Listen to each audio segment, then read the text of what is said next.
Hi అండి, అందరికీ నమస్తే. నేను మిస్ సునీల్ మద్దాల. అసలు ఎవరో నోరు మీద పరేంటండి? ఎందుకంటే ఏది నిజమో ఏది అబద్ధమో చెప్పాల్సిన బాధ్యత పత్రికల మీద, మెయిన్ స్ట్రీమ్ ఛానల్స్ మీద ఉందా లేదా? నిజమేంటి అబద్ధం ఏంటి అనేది. మరి అలాంటప్పుడు ఎవరో నోరెందుకు మెదపడం లేదు?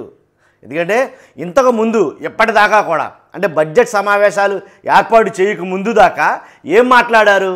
ఆంధ్రప్రదేశ్లో వైఎస్ జగన్మోహన్ రెడ్డి గారు చేసినటువంటి అప్పు ఇంచుమించుగా సుమారుగా 14 లక్షల కోట్లని, 10 లక్షల కోట్లని, 12 లక్షల కోట్లని, ఇలాగా ఎవరికి తోచిందో వాళ్ళు చెప్పారా లేదా?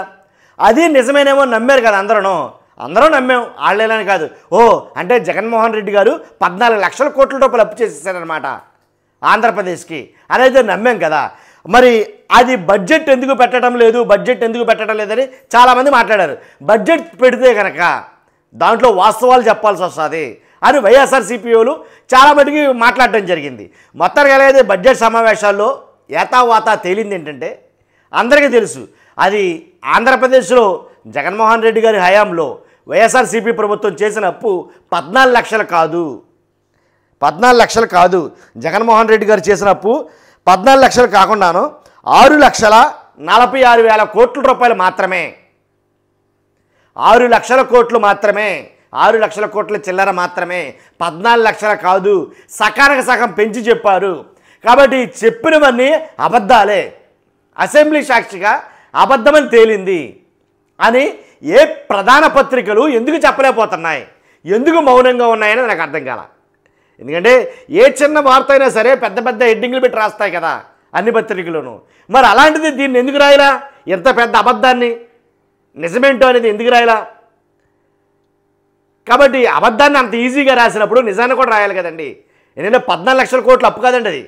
వాస్తవంగా కూటమి ప్రభుత్వ నాయకులు చెప్పిన మాట, ఆర్థిక శాఖ మంత్రి చెప్పిన మాటే ఏంటది?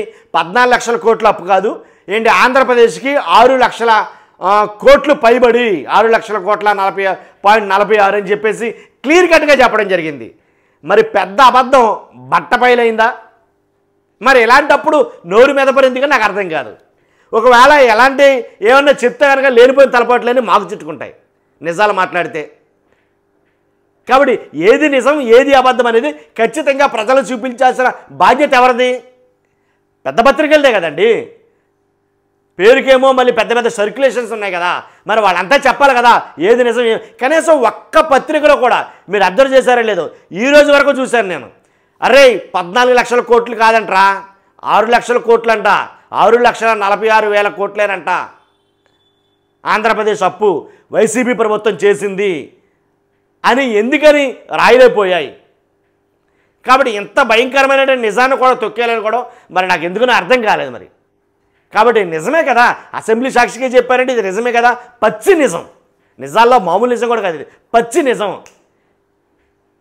కాబట్టి 100% ఇలాంటివి రాయరండి వాస్తవానికి.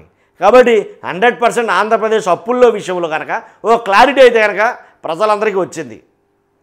చూస్తున్నా మీరు అందరూ కూడా ఏది నిజమో అదే మాట్లాడాలా, అబద్ధాన్ని అబద్ధంగానే చెప్పాలి.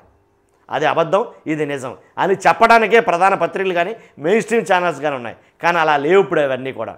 Thank you very much.